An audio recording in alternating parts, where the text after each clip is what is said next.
All right, we're live there. Let's see here. Is this a live streaming thing, or is it? Do you edit afterwards? How do you do it? Yeah, so it goes live on, we are live right now Okay, on Instagram. We're live on my YouTube and also the Facebook page. awesome, Yeah, it's pretty cool. StreamYard is it's a really neat program that's like a film studio all online, which is amazing. cool. So I'll send you the link after this and whatnot. Yeah, that's great. Maybe they can sponsor this. Yeah, well, we're sponsoring them right now, so Yeah, that's right. yeah, it's funny. Anyway, hello everybody. My name is Josh, and this is my friend Dan, and welcome to the third episode of the Memory Makers podcast. That's what we're calling this, and I love the drum set in the back. Actually, that's nice. Thanks. Yeah, I was checking out your background. It looks like this the Memory Makers is all about music. Right, it kind of feels like it right now, right? Yeah. Actually, you can see this is the record just behind me here that I kind of created that whole thing with the Ashen record, and I'll pull it down later. But anyway, this is about you, not about me. So without further ado, if you want to give everybody a little bit of background on who you are, where you're from, and then we'll kind of dive into what you do. Sure. Yeah. So, hey everyone, my name's Dan. I'm from just west of Philadelphia. I traveled around a bit, but in the end landed back here where the family and friends are. And I started my career in the fine arts world. I studied ceramics. When I got out with my MFA, um, I that's around the time that I got into this industry. My aunt had passed, and I told my parents about a certain kind of memorial that in the ceramic community had kind of been floating around a little bit, where you can include ashes in the glaze of the ceramics. It's an ash glaze, but you'll see on forums different ceramic artists are just posting saying, hey, I'm trying to remember my dog just passed and I'm looking for some recipes. So but it hasn't really been offered outside that community. So I offered it to my folks. Again, my aunt had passed. They were excited to have this sort of memorial, and then the friend wanted one, and it kind of grew from there. I parked the idea for about 12 years while I pursued a whole different side of my career, but then I decided to dive back into it, and I built this business. When was that first memorial that you made? That first memorial was around like 2010. Okay. Yeah, and Wow. then the other side of my career was animation and graphic design, and that kind of swept me away. And I really dove into that. But recently, this past year was a good opportunity for me to dive back into my ceramics and build Ahava memorials. That's awesome. Well, your attention to detail is very evident in your work. I think it's really, really nice. I'm a big fan of all kinds of art, but especially pottery work. I think it's really cool.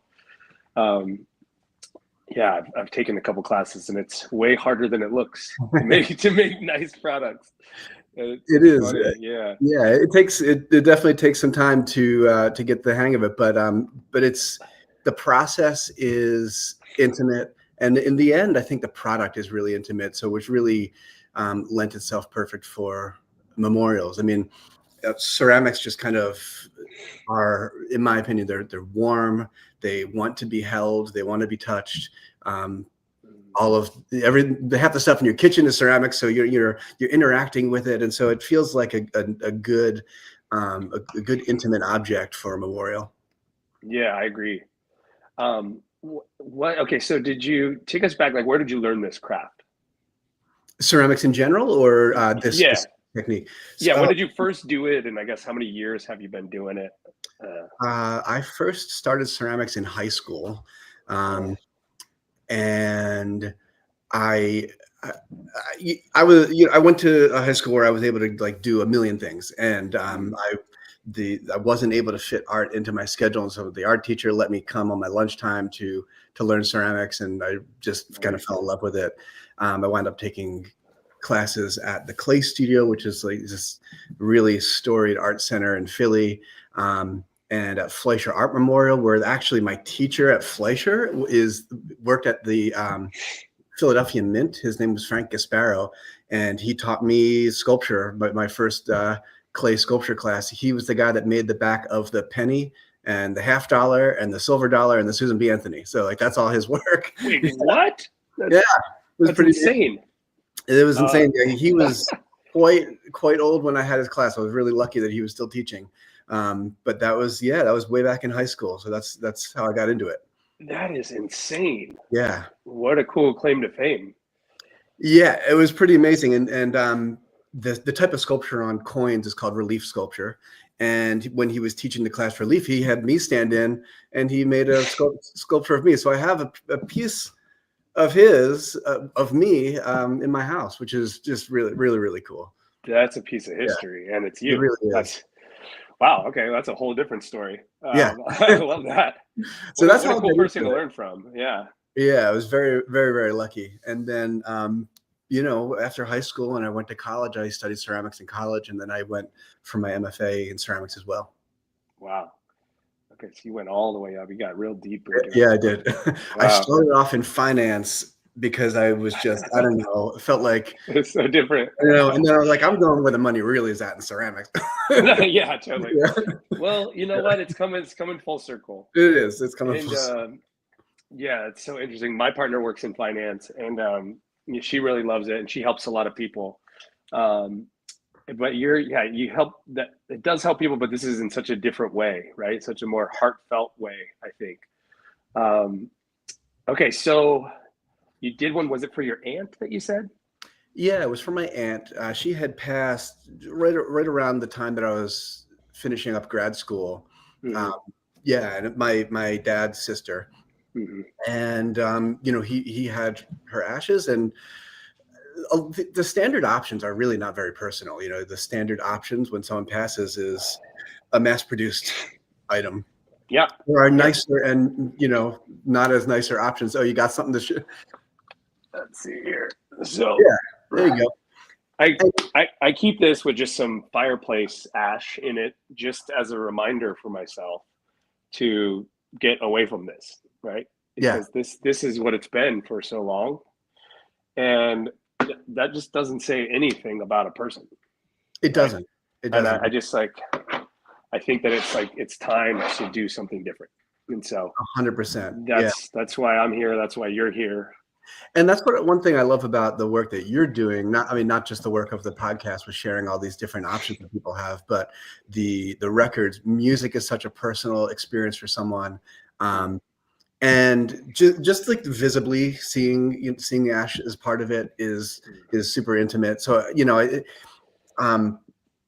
I feel like so much of our lives are experiencing mass-produced items like you've got there, and also like in the digital world, right? So having something physical, that can remind us of the music that someone loved, having someone physical that can just be a work of art, in your home.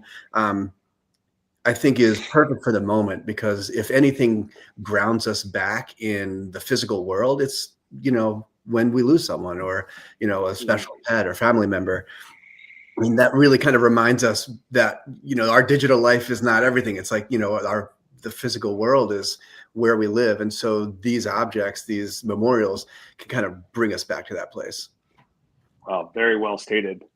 Yeah, it's really crazy. Sometimes I think about how much of our life is digital now, right? I mean, a lot of what I create, I'm a web developer, and most of what I create, if the server is gone that holds that code or whatever, my entire life work can be gone when the internet's gone. Yeah. Right. Whereas people used to make things out of stone or, in your case, clay, right? It's like these things last. It's so great to make things with your hands too. Yeah. It's something that I miss a lot, building so much in the digital space. And I've tried to get back to art a little bit, like just painting, even though I'm not great at it, but it's fun. Just having something that also is passed down through generations, keeping that Yeah, around as a physical token that gets shared, I think is really, really special. absolutely. And then not to mention, I know that one of your main products is a vase, and to put flowers, fresh flowers in that all the time is probably really special. So why don't you talk about the different things that you offer, and how you chose those, and let's go through Sure. some of that. Yeah, it started with a vase for that very reason. That was the first piece that I made. Um, just the sentiment of growing some life in something that is a memorial. That just felt like a logical first place to start. I also excuse me, I also offer candle holders and luminaria. So again, lighting a candle is a good way to remember someone. Um, Mm. one of them is actually it's electric. It's a like a dragonfly luminary, and it has a bulb inside. And my mom's best friend had passed about 20 years ago, and she still had her ashes. So she asked me to make one of those, and every morning she goes and turns the light on, and it's Mm. helps her remember her friend. So yeah, so I try each piece that I offer. I try to um, think of how would this help someone remember the special person or pet that they lost. I have Yeah. a little box as well. I figured, you know, people will have not just ashes, but maybe keepsakes from that person. They want to, keep them in the box. So um, it's like a little round box, and if you lost a pet, you can put their collar in there, or something like that. So Ah, nice. yeah, so each piece is really I try to have the double, um, not the double meaning, but it serves two purposes. One, of course, ashes are in the glaze of the piece, so you can it represents that person. But then the function of the piece can hopefully help remember them too. Mm. I love that. Can you see this screen? I think it's up there. Yeah. Yeah, yeah, I see it. Yeah, Okay, let's see. I want to pull your stuff up. there we go. Yeah. So you want to talk about these just a little bit while they're up? Yeah, so this is a bouquet vase, and right here you've got the copper glaze. What I think is really cool about putting the ash in glaze, and just as like an aside, in the ceramic world, ash has been used in pottery for probably thousands of years, but it's oftentimes in the clay, and you Uh, don't get to see it. You don't get to see it doesn't, influence the color. There are ash glazes, but it's far less common. And so I went that route just so that the remains influence the color. So that color there, this like greenish, um, I call it copper, but is that it this can one? come out, yeah, that one. It can come out blue sometimes. It comes out really green sometimes. There are kind of flowy lines. So really, the makeup of the ash that I'm using in there, that base glaze, it changes, which I think is great. It makes each piece individual, and you kind of never know. Exactly how it's going to change, which is a nice surprise every time I open the kiln. Yeah, that's the beauty in it, Yeah, right? I mean, no two pieces are even close to alike, it seems like, in what you do. yeah. And I made go ahead. 5 different color recipes for folks to choose from. Um, Within each recipe, you get to choose, the deep blue, the copper. I've got a super light blue, a red. So there is a kind of a color family that people get to choose from, but within each base color, the ash that I include in it is going to do something different. It's going to change it. Yeah. So these little dots, is that part of the ash, or what are we seeing here? Can you walk us through that? Yeah. So the ash is it's complicated because every piece, like the base recipe, has a lot of things going on in it. Um, the dots are part of it. The light color there is also part of the ash. So you see how there's Like sort of up a in here. band in the middle. Yeah. Yeah, Um, exactly. mhm. Yeah, that's what a lot of the ash is going to do. It has like its own fingerprint almost. Yeah, exactly. Yeah. Now, when people order, do they tend to get multiple products or just like one vase? Like how how big are these also? I'm just curious. Like for me, Yeah. if I ordered, I'd want one for like every family member. Is that something you can do or? Yeah, absolutely. This vase, gosh, I should know my dimensions off the top of my head, but it's roughly like 14 inches. Okay. The multiples that I've sold are ornaments. I have Christmas ornaments as well, Oh, um, wow. which it's been on my to-do list to upload more content to your site. But Awesome. Yeah, I'd love to see all these. yeah, the Christmas ornaments, I sell multiple. If someone, let's say the grandmother passed and they've got 4 kids and they all live in different places and they want something to remember her by, they each would get an ornament and they can kind of continue to have her part of their holiday. I do sell it with a display stand so they can have it, on display all year long. But that has been the most popular one for multiples. Mm. Um, yeah, Well, I never thought of an ornament, and that's such a. I mean, Christmas and just the holidays in general are such a special time for my family, and I yeah, would imagine lots of other families. And what a unique way to put someone on the tree or on a table or wherever it is. Yeah. yeah. I do. I have this sort of like crescent moon shaped stand with a wood base that I sell it with.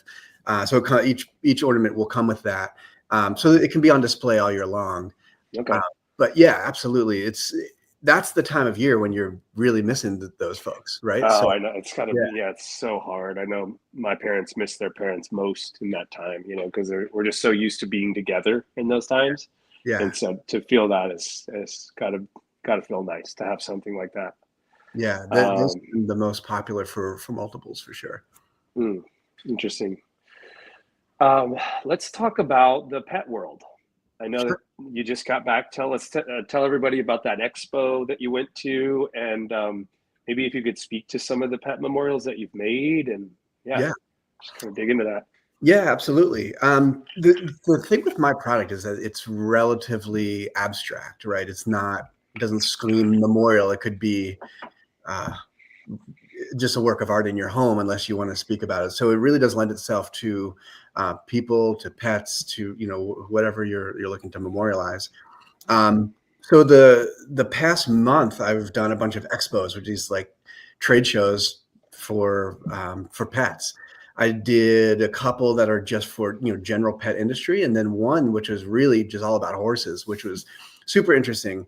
Um, the people in, I guess, the pet expo, the general pet expos, is primarily dogs, and then also cats. Those are the kind of the two biggie, but mostly dog. You see a ton of dog owners, and these are members of their family. Your dog Yeah, is not just a pet, but I mean, people call them their fur babies. They're a member of your family, right? So yeah, when you lose a pet, and the thing is, unless your chosen pet is a parrot, like you're probably going to outlive your pet.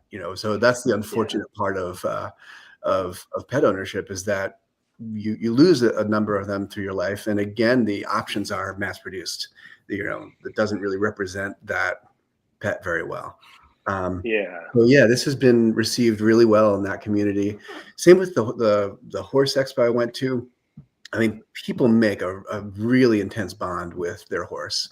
You're Yeah, not just taking care of this pet. You are physically engaged with that animal. You're riding on the horse. yeah, Yeah. It's a pretty intense bond. yeah. It's so funny. I got a lot of horse videos on my Instagram for some reason, and just recently I saw a video where I think a woman it was towards the end of a horse's life, and she was cutting off the braided tail. I guess that's Yeah. a thing. I didn't know that. And if you think about it, I mean, you ride a horse. I mean, your life is in their hands, right? In those Right. times, and that's how deep that bond is. That's Yeah. crazy. And there's a communication that that I mean, there's a lot of dog owners that will have this communication, but when you're riding a horse, there's a communication between the rider and the horse. I mean, you're guiding the horse where to go. You're speaking verbally to the horse, and they're responding. Yeah, it's a totally unique bond that they have. So Mm. it was received really well. It was interesting to learn the different parts of the horse community. There are everyone from dressage, which is like, very fancy, well put together horse owners, to like farmhands. It's like a huge range of folks, but they all really care about their horses. Yeah. Yeah. Well, it's just such a special thing. So, and I love that you're like kind of targeting that space in a way, because I just think it's so unique. And did you see any other memorials there? Are you the only memorial at these shows? I was the only memorial at all. Yeah, at all those shows, I was the only one. Now, folks had they had gotten other types of memorials. So at the Horse World Expo, some folks had gotten like art made with the horsehair. There is a type of pottery called raku, which is an atmospheric fire where you take it out red hot and you do stuff to it. You put it in a can with combustibles, and the smoke will kind of do something to the glaze. So there is a horsehair type of raku where you drape it on. I've seen this. Yeah. Have you ever tried that? Yeah. I mean, all through college, I would do that sort of thing. Yeah. I was telling folks that I'm totally open to doing that if they so chose. What it does, though, it totally destroys the horsehair. Right. It just makes a mark, right? It just makes a mark, yeah. So that part's gone. Yeah. So that part's gone, yeah. So what I kind of liked about the ash glaze is that it's still it's in there. It's still part of it. There. Yeah. Totally. But yeah, I was the only person offering memorials at all of these expos. Yeah. That's a good thing for you, right? Yeah. all the attention's there. Yeah. And That's it's getting the word out. It's for sure. Like and what I'm doing, a lot of folks hadn't heard of. So it takes a lot of storytelling. You have to, I'm really doing a lot of describing, and I'm finding that some orders are happening afterwards as they just sort of digest the idea of what it is. Yeah. Yeah, that makes sense. What I think is so special just about this whole, idea of memorials is that, yes, if a loved one passes or a loved pet passes, we're here for you. But also there's so many people that have these sitting on the shelf with someone or some pet, and, they maybe are just not happy with this. Yeah. And what I found is people just don't know this stuff is out there. No, they don't. That's why I made the website, and that's why I'm doing this. It's like, we need to tell the world that there are these great artisans like yourself that are doing these amazing things to honor the unique personality of a loved one. Yeah. And so, it's so funny how this idea came about. My grandma passed when I was in college, and like the whole website really is dedicated to her, because she kind of gifted me this idea in her passing. She had originally wanted to be cremated, and so I was doing research at night when she was sleeping. She was at home for hospice, and actually in my childhood bedroom, which I liked. And I made like a spreadsheet, and I was just like searching Google, and I was on page 15, like looking through these random things, because most artisans, well, you're different, but most of these artisans are not very tech savvy or web savvy. Sure. And so there's not great SEO, and maybe not even great photos of their work. Right. But their work is great. And so I was just finding all these options, and I was like, man, there's got to be a better way. And so that's kind of how this was all born. And so, it's been a fun journey thus far. But I wanted to ask you, so you've kind of really like spurred this idea of getting out there more with animals. Mm-hmm. And when I was doing research before building this site, I found that there's roughly 2 million pets cremated in the US every year. Wow. And roughly 2 million humans. So it's almost the same. And when you think about it, it makes sense, because, a lot of families will have multiple pets, right? Like we had a few dogs growing up, right? 3 or 4, through the years, and a couple cats, and then, your hamsters and your fish and stuff. I had a brother and sister and stuff. So, you know how it goes, right? It's like a little mini zoo. But I had toads and cats. Right? Yeah. We had some smelly bedrooms growing up, that way. But it makes sense, because there's always a couple of the pets. And so where was I going with this? But yeah, here in Southern California, getting out there more. And actually, I would love to chat with you and see if I could maybe buy a piece from you that I could then take to some shows. I think I would like to set up a memorial market table and have some of my Yeah. products and some of the products from the website, and just see if we can get more people to be aware of this. So we can talk about that. Yeah. Yeah. Yeah. And, it's such a common thing that people will have all their past pets in those tins that you just showed on the shelf. One thing a question that I didn't expect to get from people, but I've gotten it at every show I've been at by multiple people, is, can I combine ashes into one? Yeah. And so I hadn't thought about it. I 100% can do that. It wasn't something that I had considered when I first started this, but what people are telling me is that they feel kind of overburdened with all those boxes. They've got 5 past dogs, and they don't know what to do with it. And most people, it winds up sitting in the back of a closet, which is it's kind of sad, Yeah, that's kind of sad. It's like that's just not the way you want to remember your pet. So exactly. I've gotten that question a lot. Can I combine? Then you can combine the ashes into one nice vase, and then you can keep flowers in it, and it doesn't have to, again, scream memorial. It can just look like a work of art in your home. Exactly. If you don't want to bring it up, all the time, just in the back of your head that that's what it is, and if you do want to bring it up, you can bring it up. I think that's right. Exactly. Have you ever made some type of a holder for the ash, where there's ash on the outside or in the glaze, and then also it held the rest of it? Because I'd assume you don't use all of it, right? No, I don't use all of it. In fact, I only need like a tablespoon about for the recipes that I have. That is on the list. That's on my to-do list. Okay, cool. The ornaments can hold them inside. They come with the it's like a spring-loaded metal cap. Okay. So you can put ash inside the ornaments. Do you have anything around right now? Sorry to put you on the spot. Yeah. Do you have anything you could bring to the camera? Yeah. Give me a quick second. I just got to run downstairs real quick. Yeah. You bet. Okay.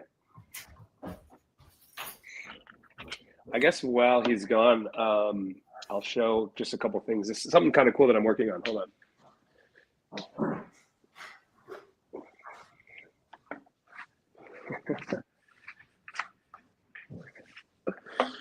So this here is going to be the world's first disco ball urn. This is a cavity, goes about that far in. Got this lid here. And then we're actually going to put circular mirrors on. Again, I was trying to fill some time in the commercial break. Okay. This is going to be the world's first disco ball urn. Super cool. Oh my gosh, I love that. So this was 3D printed, and actually there's quite a few tweaks that I'm making to it, but it's going to have circular mirrors. Okay. And then you can actually put the ash in here, and then it's got this little hanger here that you could hang up. So that's pretty amazing. wild, huh? And it's going to be called Life of the Party. So I was just thinking that. Yeah. Life of the Party. It's perfect. I mean, I was thinking about it, and I mean, a lot of people that were around in the 70s or maybe getting older, and a lot of people love music. Music's like definitely my thing. Yeah. And so a couple of the things that I offer kind of have to do with music. So I love that. I mean, I feel like the mourning process should include celebration, right? It really should. I love, I mean, I don't know too many traditions that do it. I mean, you know about in New Orleans, like throw a parade for the person. Exactly. Yeah. And that's amazing. That's what I want. I would like a parade. Yeah. For sure. Absolutely. Have a party. It doesn't need to. Of course, there's going to be some tears. Get the crying done, but celebrate the life. And I think that that's what your records do. That's what the Life of the Party does. I mean, I'm hoping that that's what some of this art that I'm making does. Just bring some beauty into their life. Yeah. So totally. Let's see it. Yeah. So here's a piece. I'm gonna back up a little bit. So this is that copper glaze. Here is a smaller piece. This is what I'm calling the ice glaze. It's super subtle. It's not showing up on the camera very well. I'm getting it a little bit. Yeah, You get these kind of light blue or slightly darker blue on really light blue. It's a very subtle piece, but yeah, comes through much better in person. I'm still trying to figure out how to photograph it. I'll show you also what people get. So after people place an order with me, so I sent out this collection kit. Okay. And what they get is really nicely done. Oh, thank you. Yeah. So they'll get this with prepaid postage, instructions. They'll get a collection jar with their order number on it. That's how I keep track of everything. And this scoop. For most of the pieces, all I need is one of the scoops. It goes in the jar, goes in the prepaid postage, and comes to my studio. So that's what people get when they place an order. Wow. And, well done. Very, very well done. So I really want the whole process to feel well considered and respectful, Yeah, I appreciate that, and I'm sure that the customers do. That's something that every artisan kind of handles differently. Yeah, and I think that that's just such a respectful and classy way to do it. So yeah, thanks for that. Yeah, thank you. Yeah. Okay, so walk us through. When somebody finds you, let's say on the Memorial Market, walk us through the process and the timeline and the questions that they usually ask you and how you go about answering those. Yeah. So the process, I tried to make it as straightforward as possible. They pick one of the shapes I offer. They pick one of the colors I offer. I send out after the order comes through, then, I'll see it in my queue. I'll send out a collection kit. When it comes back to my studio, I begin production on their memorial. The general timeline, I'll take shipping out of the equation. The general timeline for me is roughly a week. Yeah, it's fast. It's fast. Yeah. Wow. That is the fastest. If I have a backlog, like a queue of folks waiting to kind of, have kiln space, it could be as long as 4 weeks, but generally speaking, it's a week.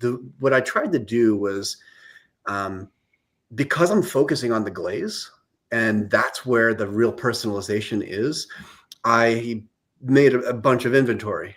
Right. So got it. So you're not having to make the pottery actually. Exactly. Because I'm not putting. You're just firing it. Yeah. Yeah. Well, I'm mixing the glaze batch.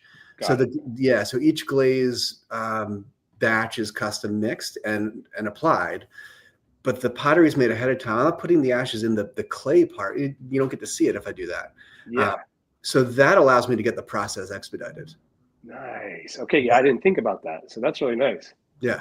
Yeah, because I know with some memorials, everything takes different times, but there can be some that are up to a month or even 2 months. Yeah. So yeah, that's really nice. Yeah. And then of course, depends on where they're shipping from, right? It depends on where they're shipping from. Right now, I'm able to serve the lower 48, so all of the contiguous U.S. I guess, yeah, that is the lower 48. So all the contiguous U.S. I am hoping to be able to offer it to Canada somewhat soon. There's some things I need to work out about, the legalities of shipping ashes. I kind of have that figured out within the U.S. Yeah, I forgot about that part. I know that something that I've learned throughout this, and I'm sure is that the only place that will do it is USPS. USPS. Yeah, it's so odd that the other carriers don't do it. They just don't want any part of it. So yeah, something you just have to work around a little bit. Yeah, so I'm trying to figure out what the international looks like, and that is on my to-do list as well. Got it. Yeah, I don't know, almost every day I'm kind of obsessed with it. I go through the analytics for the website, and we are getting international hits. So we'll get some people from Australia checking it out, and yeah, so some around Europe and Australia. So it's cool. I really hope to be able to, that a lot of people can work globally, but I think it'll be on a case by case, as we grow. So this is a long play. So we'll see how this goes. Okay, so I would love to ask you to list more products on the site, because I know you have more on I was just going through your website before the interview, and you have a handful on there that I would love for you to offer on the Memorial Market as well. And then Yeah, I'm happy to get them curious. all up. Okay. The only holdup really was I had this queue of expos that are Yeah. time consuming. So I have 2 left in this kind of expo season, and after that, I'd love to get them all up on there. Yeah. Awesome. Yeah, I look Yeah. forward to that. And like I said, you've inspired me to look up some animal expos over here. Oh, great. And so I think that I'm gonna probably wise to start thinking about, a nice little table setup and start getting some some printed material and things like that. Yeah. So then we can chat offline about getting at least one of your products over here to Yeah, showcase for for sure. that. So Happy to. Yeah. that'd be great. Okay, so after they choose everything, obviously there's a lot of consideration put towards packing, right? This thing, Yeah. that's got to be a little scary, right? For Yeah. Yeah. It's for everyone. I go way overboard. Right? Walk us Yeah. through that. Yeah, I'm sorry to Sure. laugh, but it's just a little of all the things you don't want to break, right? Yeah. I mean, to start off, I do insure it all. It's Yeah. all, which you don't want to have to use that, but I do it. Yep. So it is insured. All of the to track the ash, because that's another question I get, is like, how do I know it's mine? I mean, so every order gets a unique number. Every unique number is as many places I can put it. So it's on the collection jar. It is on the actual postage. So it's printed with the postage. When it comes in, I see that order number everywhere. I have tiles that I made that are all numbered, so that when I place them in the kiln, the piece goes on the tile and that is assigned to the order number. So when I'm unloading the kiln, I know exactly which piece came from which collection kit. So it's tracked through the entire process. The shipping part, to get back to your original question. Yeah, but thank you for saying that, though. Yeah, I forgot that's definitely something that needs to be considered. Yeah, when you're doing multiple orders. Definitely, yeah. And so it's tracked through the whole process. And when it comes to shipping, the best practice for shipping ceramics is what's called floating the box. You go as overboard as you can and put it in one box, and you pack that box in yet another one and float the box, so that any potential bumps along the road in shipping, that first box takes it, and then there's packaging around, and then there's another box with a hard wall. So it's like it's more padding, double padded. It's double padded, yeah. Wow, that's awesome. Yeah. I'm sure kind of a pain to do, but yeah, it's important. Totally. I mean, the nice thing is I've, going through school and having shows of my art, having to ship to, galleries or whatever. I learned how to pack it. So, because when you make a sculpture, you're not mass producing them usually. So it's a one of a kind item that has to be packed for a gallery show. So I just treat it the same way. Yeah. Man, you have one of the most difficult things to work with, I think, of everybody that I've talked to. Yeah, we'll see if that holds up over the years on difficulty. I did chat with a gentleman. He will put ashes in shotgun shells. Oh, I've heard of that. Yeah, I mean, there's a lot of laws around shipping ammunition and whatnot. And anyway, just very, very interesting way to realize. I think I lost you. It says the show's still on. I'm wondering if I should do a commercial for folks if we're still live streaming. Josh, are you there? Oh, you're muted. Hey, you there? Yeah, I was about to do a commercial too. There we go. Okay, can you hear me? Yeah, I got you. Okay, cool. I had to switch over. I got a call on my phone, and then it screwed it up. So we'll switch to the computer here. Actually, in the past, it's weird. I have my phone and my computer going, and I think I might just switch just the computer in the future. But where were we? Shotgun shells. Delicate memorial. Okay, yeah. What was your commercial? Did you have anything good? Or were you just I was just gonna play some drums or something. I love it.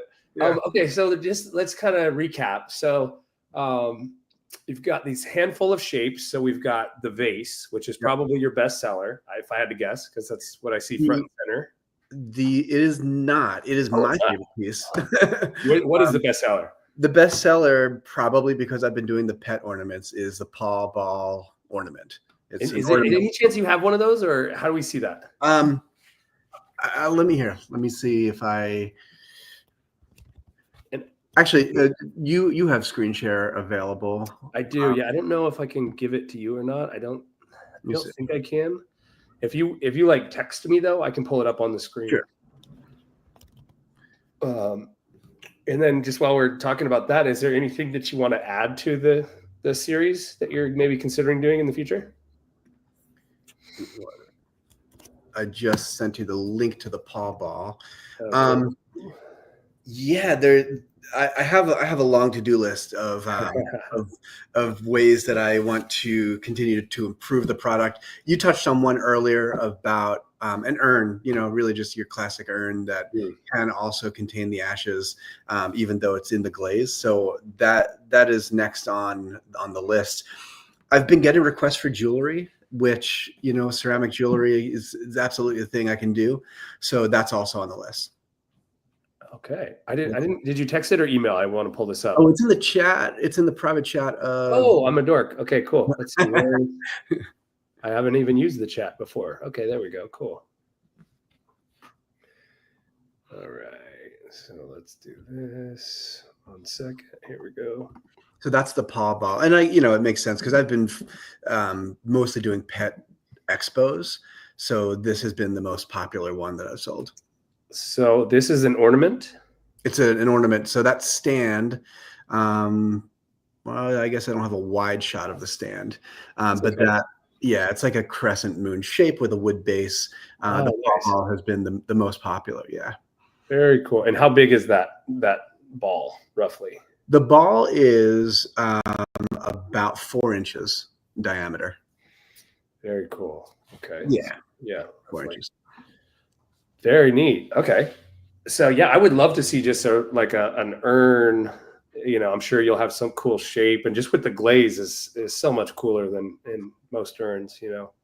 Yeah. And I tried to. One of the things that coming from the fine art world that was always on my mind is that because everything's one of a kind, by nature, art is expensive. And it kind of really limits the people that can have it and appreciate it. So when I started with this, I wanted to let these feel like a work of art in someone's home. And I wanted it to be accessible to as many people as possible. So a lot of the work I did was on trying to get my pricing to be as accessible to as many people as I could. As one of the reasons why, as mentioned earlier, I make inventory ahead of time so that the glazing is where the customization is. That also lets me keep the cost within reach to as many people as possible. So that's definitely something that I cared about when putting this all together. Yeah, I noticed that. And I think that they're priced really nicely. So often I hear like when people do traditional burials, I mean, the price of a casket and the ongoing payment of the land, and it can really get up there. And I'm seeing so many incredible memorials just between $500 and $1,000, right? Yeah, that you can have these days. And I just think there's so many options out there that are great, and it's just nice to have people like you that are making them. So yeah, it means a lot, and the work means a lot. Honestly, coming out of corporate America and back into this, the amount of thank yous that I got, that I'm like, wow, that's a thing you get when you do work. It was this realm. Yeah, it's people. The feedback has been great. It's super rewarding to feel like you're doing something that makes a difference to someone.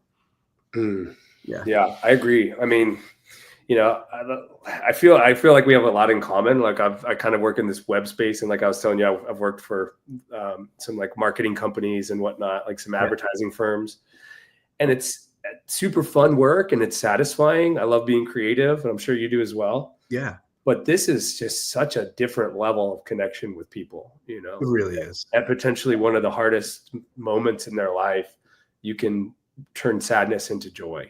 And and that's, that to me, that's bigger than any website or any marketing campaign, even just for one person. Absolutely. Yeah. It was well said. Yeah. Appreciate the stuff you do.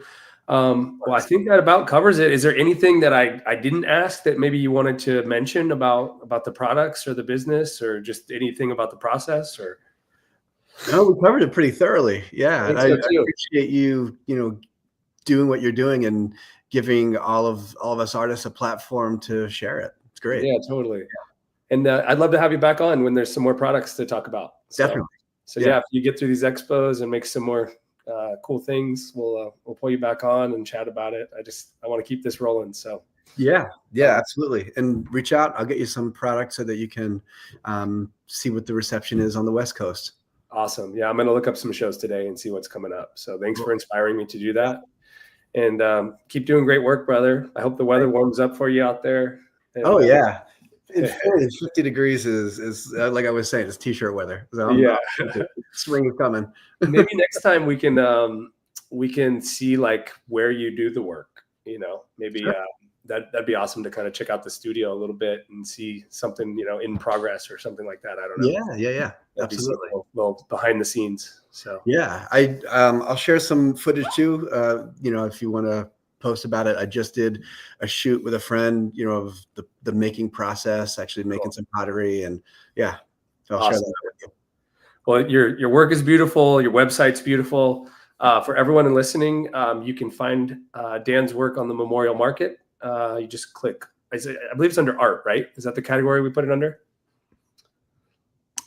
Let me check here. Yeah. It's under OMG, and I think at some point I'll probably make a category. Well, I wonder if there's going to be. I don't think there's going to be a lot of other stuff like yours. So I think it does. Maybe I'll make it so that it can be under multiple categories. So it could be under art. Yeah, I didn't really know how to categorize it. So yeah, it's pretty different.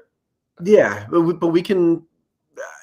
But I mean, your site has so many things. I mean, there's someone that scatters your ashes with a drone, like that's how do you categorize that? Yeah, it's pretty different, right? Yeah. So, and I'm sure there's going to be even more crazy things throughout the years. So anyway, there will be a link at the bottom of this video wherever you see it, friends, be it YouTube or Facebook. And Dan, I'll send this over to you as well. Feel free to share. Great. And thanks for your time, man. I appreciate you. Likewise. Yeah. Thanks. Right, we'll talk soon.